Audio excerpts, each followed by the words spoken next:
murabibona yuko udutwara afise andi mabanga jejwe muri kazoza ndashaka ndamusabe nyine icubahiro adufashe muduhereze umujene adutahura duhurira mu mabwate no mu bubare duhurira mu evenement urumva niwe wenyine azomenya ingorane mutima yagize canke visho yagize kubera ko mudahurira muri ajya ma soirée mudahurira muhehe uzogenda umubazi uti umubwire ngo nitwa Bface acha kubaza ngo Bface ni komine yahe ariko iyo wabibwiye umuntu muhurira ahantu hatandukanye aratahura arazi ivyo dukeneye arazi umuziki ngene umeze rero jewe kubera ko wampaye umwanya mutoya reka ngeze ngaha ndamushimire ku mwanya yaduhaye ariko ngire ko ndamusaba umubonano w'abaririmbyi gusa mwebwe muri ngaha kubera ibibazo mwamuremereje ni byinshi sana ivyo wanje ntaza kuri umwanya umviriza sindaheza rindira gatoya urumva ejo ivyumviro jewe nashikirije sivyo Fizo yoshikiriza sivyo Kidumu yoshikiriza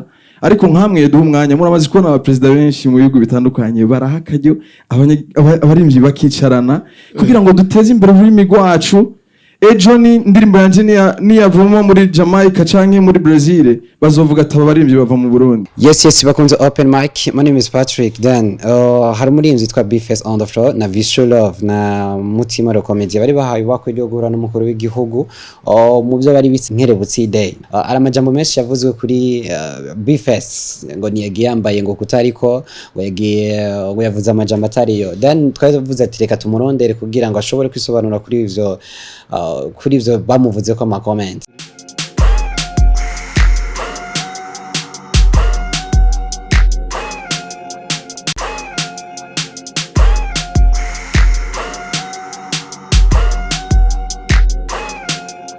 So wakoze ikintu ciza imbere mukuru w'igihugu uraserukira abaririmbyi ariko harababitaho bikundi kontu. Ari habavuze ngo nagiye nambaye uko bidategerezwa ngi imbere y'umukuru w'igihugu.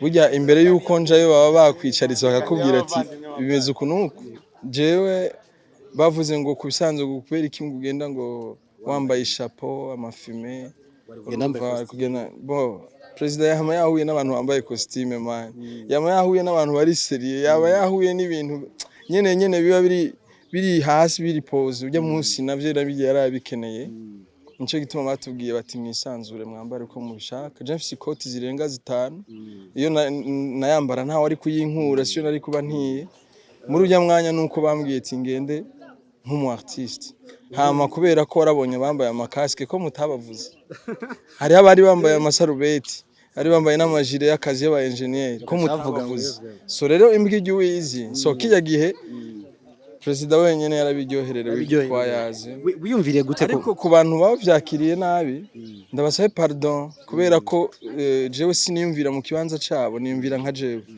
ivyo ntavuze nagiye mvuze nti turifuza umubonano w'abartiste gusa kubera ibibazo by'aba bantu byose birashaka kukuremera ukibagira kuduha uwo mwanya sivyo rero ndifuza neza na neza yuko ivyo nashikirije nubwo bitoja mu ngiro ariko turifuza umubonano w'abartiste abaririmbyi gusa kugira ngo wumve ikibazo kiduhanze so ivyo ntavuze ujya munsi abandi bartiste bazobicomplete sivyo nivyashika bakaduha umubonano kandi yarawutwemereye yarabimbwiye nivyashika bakawuduhereza ivyo ntavuze bazobishikiriza kuko ivyumviro je mfise sivyo Satbafise sivyo nafiza fise jewe ujya mwanya naserutse nka jewe ko nagiye nsavye umubonano ndibaza bizokemuka hama bavyakiriye nabi nabo babimbabarire ko kubera ko twese ntidufise langage zimwe ariko batubwiye ngo tumwite umujama wacu icitirano cy'umujama hariho umuniga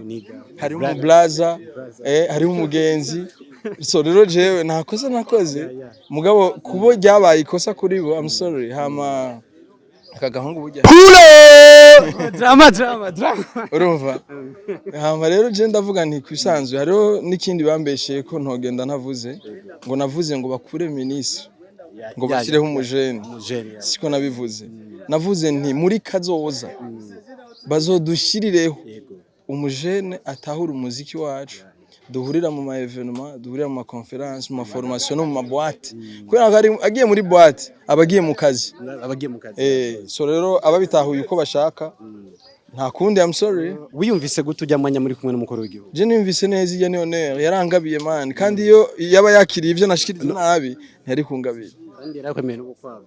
Sivyo nyene vyo kungabira nyene. Bisigura yuko iyo ni honneur. Ni gake ubona abantu bakuze batwiyegereza ngo batuyagishe. Rero abo bumva langage nakoresheje bitigeze biryohera.